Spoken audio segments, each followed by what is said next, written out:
Welcome, everybody, to the Security Guy and the CIA Spy Show podcast, where we are keeping you on top of what is new and ahead of what is next at all times on all things security, tech, and digital literacy. Knowing that when good people like you want to make sure that their money, their family, and their business is safe and secure from attackers, hackers, and thieves, or you just want to make sure your tech is running smoothly, my name is Robert Siciliano.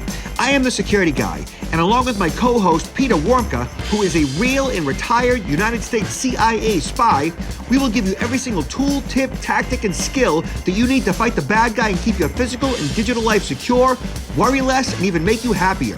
This podcast will help you breathe easier with less stress and a greater sense of well-being. So let's get at it. And welcome to the Security Guy and the CIA Spy podcast. I am Robert Siciliano, and this is Peter Warmka. Hi, Robert. How are you doing? Doing pretty good, Peter. Yeah. School's getting out. Kids are going to be home, which is great. At this point, it looks like I'll have about 10 weeks of them, which is awesome. That means 10 weeks of boating and ice cream and alcoholic beverages for adults. Hopefully you're not going to get to the halfway mark and they're going to say, Dad, we really miss school. We don't want to be home any longer. That I know is not going to happen.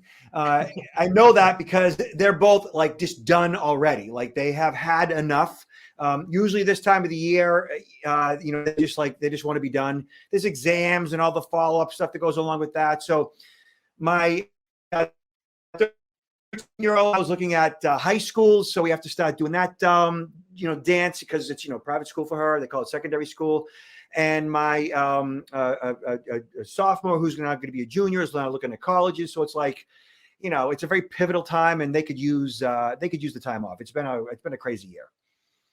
Oh yeah, and with some of these school shootings too, it's just like you feel a little bit more secure having your kids at home versus going to school. Unfortunately, it's crazy. But what you just said is so true, and it is so flipping awful. Right? I mean, it's like, you feel safer having them home than at school. And that's the truth. And it's awful. Mm-hmm, mm-hmm. I didn't even know if we were going to get into that today, but it is just so upsetting. And I think that anybody who's paying any attention at all right now is just numb, because you can't see what's happening right now and not be so overwhelmed by it or just be numbed as a result of it. Like, it's just so overwhelming to even read all the stories of all the victims and, who they were and what they were all about and their families and their siblings and their parents and how they came to this country and some of them. And it's just like, wow, and it's like one moron snuffed them all out. And the whole response by law enforcement was just like, like the whole thing, like good guy with a gun. It's like, well, they didn't use them in enough time, Right. Like anything else, we talk a lot about training, right? Training, education. And I know a lot of law enforcement agencies have invested money in this type of training for active shooters. But apparently, there's a lot more that needs to be done in the realm of training. Yeah, there's a lot more that needs to be done.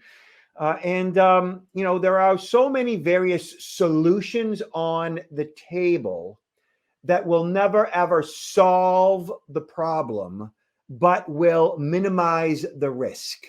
And that's how everybody that's involved in solving the problem, which should be everybody, all those 2A champions, everybody should be looking at how do we minimize risk? How do we reduce death? Really? Because you're never going to fully stop it, because we're never, ever going to get rid of guns in the U.S. There's more guns than there are people at this point. And so we're never going to get rid of guns.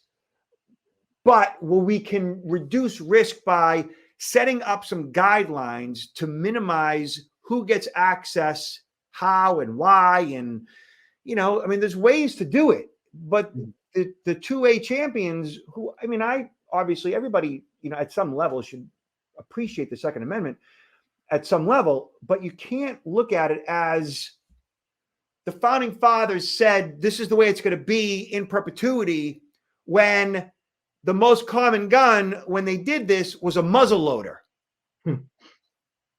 They took a minute to load and really wasn't that accurate. You know, they didn't have rapid fire semi-automatic firearms back then. And I think if the founding father saw what was going on right now, they'd be like, we need to kind of fix this. Yeah, we do. Today we're going to talk about those digital threats, though, because those are just as, I mean, not as lethal, but they're around us and they're impacting people every day. Yeah. Like I said, Peter, don't get me started. I found that out. All good. It's not easy. Not easy being me. All right. So ransomware attack sends to 19. I've been saying, this is the register. I've been saying for the longest time, you know, it is just a matter of time until we have either a power outage or some type of an internet outage that is going to put us back to essentially what might be considered the dark ages. I mean, at some level, right here, Somerset County, New Jersey was hit by a ransomware attack that hobbled its ability to conduct business and also cut off access to essential data. They sent out a statement: services that depend on access to county databases are temporarily unavailable, such as land records, vital statistics, and probate records. Title searches are possible only on paper records dated before 1997, the county said in a statement. Well, I mean, what do you expect when we've digitized everything? Yeah, and then, well, this is very low-hanging fruit. So, you know, these attacks, especially the ransomware attacks against municipalities and counties, are so rampant, and they're happening on a increasingly basis, even if we don't hear about them. But they're so rampant because the municipalities and county and even the state governments don't tend to have a very robust cybersecurity program, and they're much more vulnerable just because they haven't invested enough in this, and so they're very easy targets. So soft. Yeah, I speak to municipalities all the time, and you know, provide them, you know, full day training, and they're the nicest people. I mean, they're just, you know, locals, and you know, they're commuting 5-10 minutes to work, and their jobs are relatively, you know, relatively low stress, you know, because it's like local, you know. They often have too much on their plate. They often take on more responsibility than they probably should. And they are often provided tasks revolving around, you know, accessing sensitive information that they may not be properly trained in regards to what to do when the phone rings, an email comes in, you know, you get a text message or whatever, with revolving around some type of a social engineering attack. You know, they don't spend the time. The impact for these is not quite as critical if we're talking about, you know, that, you know, the records being a delay and being able to get records, but if this includes or can include, of course, hitting various utilities, like even the water supply, right? A lot of these water companies, I mean, these treatment facilities are run by the cities or run by the county, and this is where the consequences for these type of attacks can be. I mean, it can lead to some serious health repercussions as well as loss of life in some cases. Yeah, that is definitely correct. So let me mess around with something here really quick. So I just want to make sure that everybody can see what they're supposed to see. My apologies for this mess that I just created. Okay, so the attack happened, took down email services for county government departments, as well as leaving the county clerk's office unable to provide the most services which are reliant on internet access, which is like almost everything. Somerset County residents were asked to contact government offices via Gmail addresses set up for various departments or via phone. Yeah. So, you know, in order to stop a crime like this, obviously, an organization needs to have robust security in place. And what that generally means is ahead of time, proactively, you bring in, you know, I mean, your IT people locally, you know, do their job and they're skilled to a certain degree. Those IT people could be CIOs, CISOs, you know, Chief Information Security Officers, CTOs, Chief Technology Officers, and so on.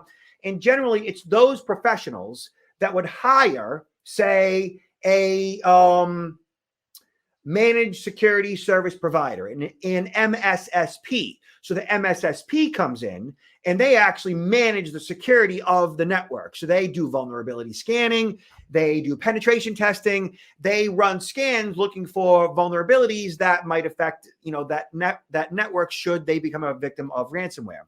And if a MSSP is too expensive for that municipality, then they would bring a company in like mine that provides virtual chief information security officer services. Basically, the same type of services that a managed security service provider would provide, vulnerability scanning and patching and so forth, but on a smaller scale. Generally, it's a smaller team of like 3 to 5 people that, have been in the business for 10, 20, 30 years. At a minimum, and they are a fraction of the cost, and it's also called fractional CIO or fractional CISO. They're a fraction of the cost of a $30,000 to $40,000 managed security service provider. And if you engage in those services ahead of time, proactively, you significantly reduce the risk of something like this happening. Mm-hmm. Mm-hmm. Yeah. All right. So, Peter, check this out. It's CNET, credit card fraud, which everybody is concerned about. And I tell people right off the bat, don't worry about credit card fraud. You really can't protect yourself from it, but you can do something about it. And so credit card fraud here at CNET says, credit card fraud is the problem that won't go away. It just changes. And they go on to say that despite advances in technology, credit card fraud continues to be a problem. Credit card fraud costs Americans and companies billions of dollars each year, while consumers are never on the hook for fraudulent charges. That is, of course, unless you aren't paying attention to your statements and you refute unauthorized charges. So that statement isn't necessarily true. You are on the hook for fraudulent charges if you don't refute them, which I've seen studies that show that 9 out of 10 people don't actually pay attention to their statements.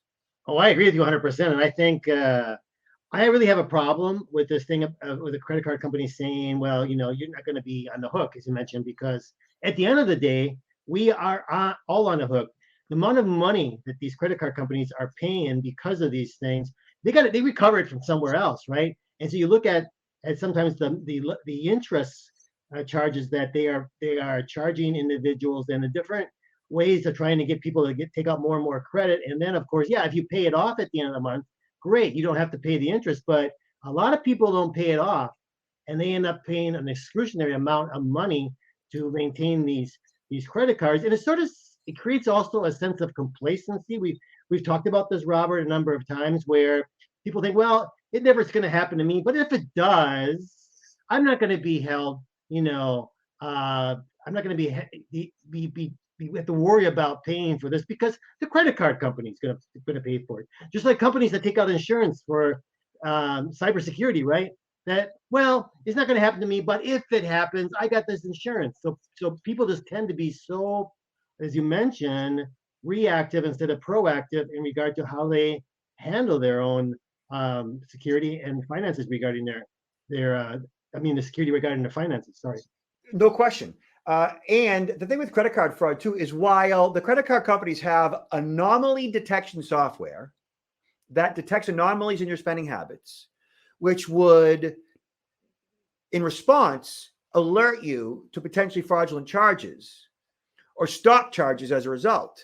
That anomaly detection software is not foolproof. It's not 100%.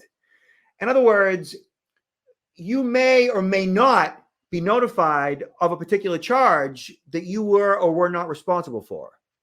So, for example, I was recently notified of a charge that was out of Australia where they had got my card number and they were billing it to Amazon Web Services out of Australia, which is a significant anomaly because I'm not in Australia. And that's obvious. And so the anomaly detection software picked that up. Now, there were some charges at a Home Goods, which is a retail store in the US, not too far from me, and I was not notified of that. But I get what's called push notifications on my credit cards, which means that I get a text message and or an email with every single charge.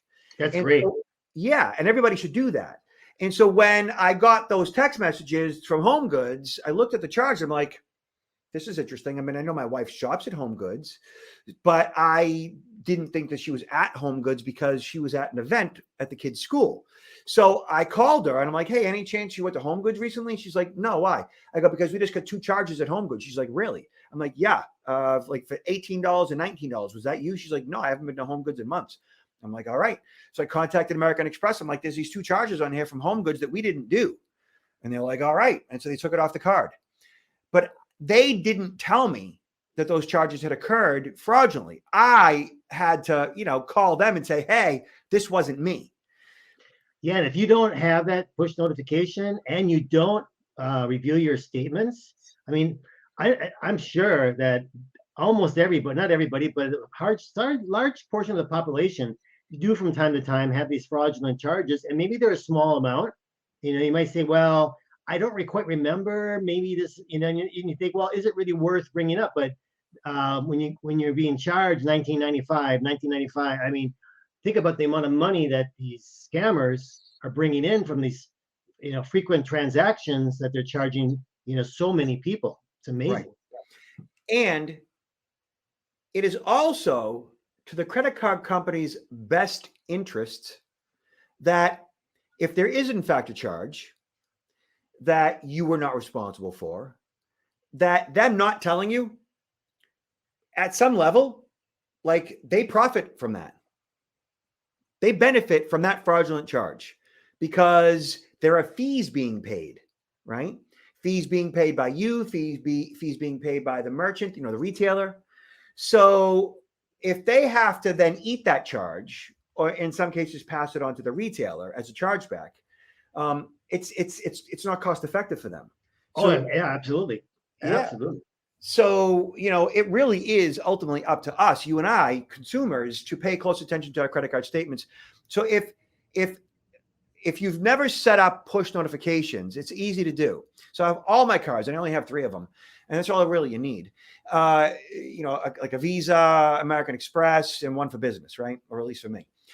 And all you do is you call up your card company, and they'll tell you exactly where to go on their website in order to access the menu and what boxes you need to check in order to get those push notifications. If you don't want to call them, you can just simply log into the dashboard and just tool around there. And sure enough, you'll find it under either alerts or notifications or security or whatever it might be. But it's always there with all card companies, banks, and so forth. So set up push notifications for both text message and email. I generally have it set, for any dollar amount, but sometimes they won't let you do anything less than $1. And then I always do card present, which means I swipe the card. Card not present, which means I charge it over the phone or online. International charges, of course. So any and all charges. I check every single box. I want to know everything. As soon as there's a charge to my card, I want to know right there and now.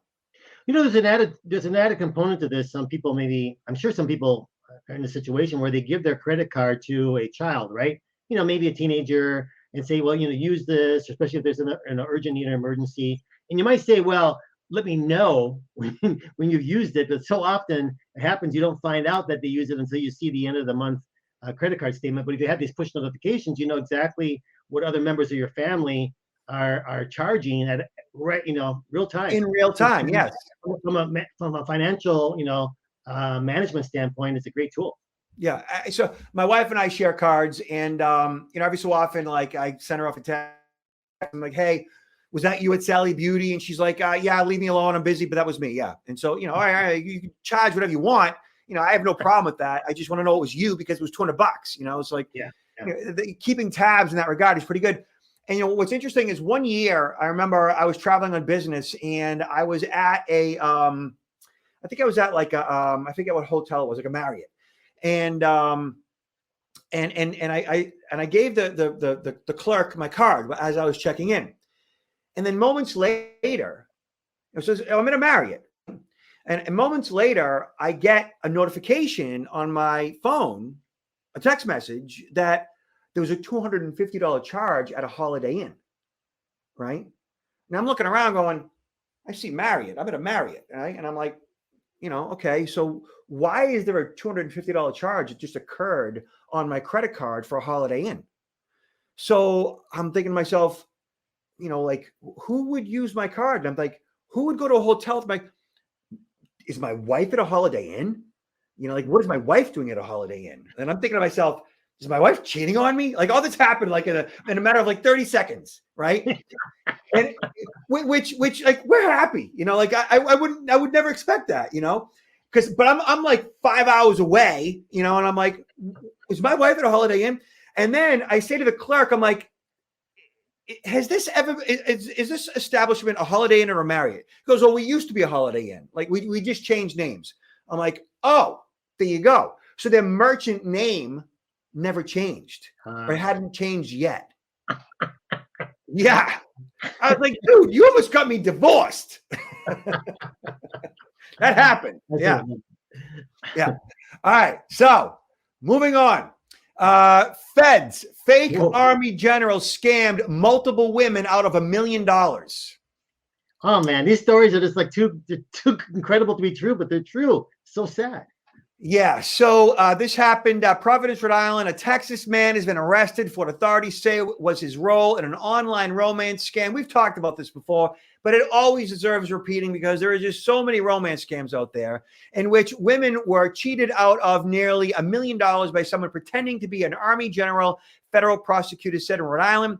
So the guy's name was Fola Alibi, also known as Folier Emmy Alibi, 51, arrested at his Richmond, Texas home, charged with wire fraud, and money laundering, according to the statement from the U.S. Attorney's Office, says the AP. So the women were asked to send money to the fake general to help ship his belongings back to the U.S. According to court documents, they were asked to send the money to companies in Texas controlled by Alibi or someone associated with him at his home address. Many of the women were in their 70s and 80s, either widowed or divorced, which is usually the case. They're lonely. Yeah, there's so many problems with this. First of all, the U.S. government would pay for the shipment of this individual if he existed. This individual's household effects back to back to his home. Right. There's ways to verify too. As someone who's a general, I mean, I'm sure there's a way to verify whether or not there's a general by this name through open source checks. Right. I mean, they were just probably going by whatever this person, the way he looked, and or what he said on whatever social media channel. They didn't go into much detail here, but there'd be so many other ways, somebody of this profile, this level, to verify whether that this person really existed. Yeah. Peter, keep in mind, I mean, you're savvy, right? Technically savvy, like you are a government, former government, employee. Like you get it all, right? Keeping in mind, the victims here, 70s and 80s, women, like this is the definition of the grandmother test. Right. So look at like my mom in her 70s, my stepmom in her 70s, perfect marks, perfect targets, perfect, none the wiser. Yeah, but the big red flag is when they start asking for money. I mean, that is the red flag for me to start. That's the start. That's what it should be. So in the Boston area, a good friend of mine, a financial advisor, smart kid, lost his dad. His dad died young in his late 60s and, young enough, right? And so his mom, they were happily married forever, 40 something years. His mom, lonely, right? After so many months of her husband being gone, goes to Facebook, because she just wants to connect with people, connect with like people from high school, friends, family. So for the first time in her life, in her late 60s, she goes to Facebook. So on Facebook, she's chatting with people and this and that. And eventually, she goes on to Match.com and other various websites, like after about a year, right?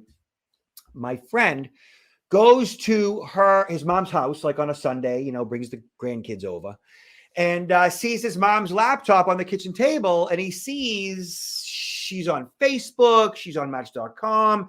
He sees these tabs open. He's like, Mom, what are you doing? She's like, what do you mean, what am I doing? He's like, what are you doing on Facebook and Match.com? And she kind of took a little bit of offense. She's like, what? I'm a grown woman. I can do whatever I want. And he's like, Mom, I know that. I'm just concerned because do you know what you're doing in regards to scams? That was his thing. Like he understands that his mom has to move on at some level, And she's, well, I do understand the scams to a certain degree. I'm just lonely and I'm just looking for some companionship. And he's like, okay. And that was the end of it. Like, he didn't even want to like go there anymore. Mm-hmm. He called me about 2.5 months later. He's like, dude, I got a problem. My mom, apparently she met a colonel in the US Army stationed in Afghanistan who found a trunk of money in one of the houses that he was raiding, and he needed my mom's help to get it back to the US. Oh boy. Yeah. Peter, his mom fell for this guy, wired money. How much do you think she wired? 20K. More. 50. More. 100. More. I'm not going to even go there. This is sad. This is really $235,000. Imagine. I guess you had to pay tax on the money, right? Or something like that. Something crazy to get it in. I really didn't get into the nitty gritty of like what the ruse was, It just happened so fast, and $235,000 over the course of 2.5 months. Well, it's kind of interesting. This is sort of a variation of the Nigerian scam, but when you're talking about let's say, well, it's not really directly impersonating because these people don't exist, but using sort of the facade of being an official in the U.S. military, credibility, authoritative figure, someone that you would be able to respect, admire. Women would probably look up to, someone that is dressed in a uniform. I mean, check all the boxes. Yes, fits very well. Yeah, it's awful. So pay attention to your moms and your grandmoms and your aunts and your neighbors, and let them know, like, be on them. If you at some level have a connection to someone that is lonely, please like monitor their finances at some level. Like those in 70s, you would think like that person is young enough and smart enough and so forth, but it's not about being naive or dumb. It's not about that. It's about being vulnerable. It's about being lonely. It's about being human. Anyone is susceptible to this, including men. I've seen it over and over and over again. People in their 40s, 50s, 60s, 70s, 80s, and of course 90s. Okay, it happens to any age group, really. So just pay attention to all those around you. Watch yourself. And for those of you who have, elderly people in your life that have access to significant amounts of money, it might be time to step in and be a co-signer if they're ever to write any big checks or move money out of accounts. That's a very good suggestion. It really is. That's a real thing. So, pay attention. All right. So, Peter, in Boston, CBS, man targets young women by tampering with their cars. Oh, boy. Bastard. So, women are being warned of a man who police say is tampering with women's cars and then offering to drive them home. I mean, it's just so obvious, but still. So the police describe the man, in this case, an Asian man in his late 30s, driving a blue Chevy with Massachusetts plates, and he's been targeting young women by flattening their tires and filling their tanks with water and then offering them to drive home. So obviously he's stalking them at some location, could be a bar, could be anywhere, and he associates the girl getting out of, the woman getting out of the car, going in somewhere. He takes advantage of that time to do something to the vehicle, and then follows them, out. And then, to me, one of the biggest things here, I mean, that can happen, right? But I think it gives a good reason to take advantage of. Almost everybody today has emergency roadside service protection, whether it's through their insurance company or the actual vehicle that they bought. Maybe that company provides this. So that's what they really should rely upon as the first way to deal with an issue if you have an emergency with a vehicle, I think. So I agree, but I suggest that be the second thing they do. Because I think the first thing they do is they should be able to change their own tire at some level. No? Yeah, but you still have that. If they get out of the car and they're trying to change their tire, they could be in some remote area, and this guy then comes out and approaches them, right? I mean, I agree with you, but I mean, sometimes it might be better to stay in the vehicle and just not and use the vehicle as protection against that person. That is true. Yeah. And have that tire iron ready to smash him in the face with it. I mean, they can also do a cursory check of the vehicle, do a walk around, before they get into the car and take off. If it's a tire issue, right? The police said in this particular scenario that if you do have a flat tire, don't start your car, because if you try to start your car, you're going to be running water, through the gas lines, which could essentially ruin the engine. Or at least it's going to cost a significant amount of money to fix that. So that is a significant level of vandalism in order to, stalk a woman in order to get full control over her. I mean, I know that they did catch this guy. Obviously, he's a nut job. And the problem is that, there's lots of nut jobs out there. So talk to your daughters, talk to your wives, talk to those in your life, make them aware of this scam that could lead to misery for the victim. Should she be kidnapped, captured by this bozo? There's no shortage of predators out there. There are as many as 859,000 registered sex offenders in the U.S. 859,000 registered sex offenders, on average, more or less. That is just those who are registered. Yeah. Okay. Get caught. Yeah, they got caught. And there are plenty more. And those are levels 1, 2, and 3, levels 2 and 3 being worse. And there are plenty more that simply haven't been caught yet, right? That are out there. Who knows what that number is? So look, there always has been, there is, and there always will be this criminal element out there. And, your job, my job, is to educate all those on that fact. And then, those who hear us out is to become a tougher target, right? Yes. Is to do things to make sure that, in the event that you do end up meeting up with the bad guy, clicking the link in the body of an email, receiving a phone call, whatever the case might be, that you know what your options are. Yeah. Simple as that. So, Peter, what do you got to plug? Well, I'm doing a lot of traveling and even do some virtual events yet as well, but I'm doing a lot of training and presentations. And I just want to throw out there, if one of the listeners has an organization or an employer that they think might benefit, be happy to quote a virtual presentation, which is actually a very, very inexpensive means of being able to get me to speak for an hour and a half on topics of human hacking, which is relevant to all organizations today. And Peter, your web address again? Yes, counterintelligence-institute.com. What about you, Robert? I am at protectnowllc.com.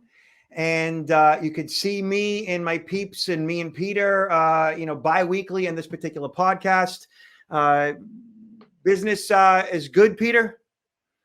Yeah, business is really good. I want to encourage people that are listening to us, though, if they have any comments or suggestions or topics that might be of interest to them, please forward them, right? And someday we're looking forward to even maybe inviting guests on the show, as well as people that might be calling in. So we're looking for more engagement from the audience and feedback. Definitely. Peter, nice speaking with you. Be cool. Likewise, stay safe. Talk to you.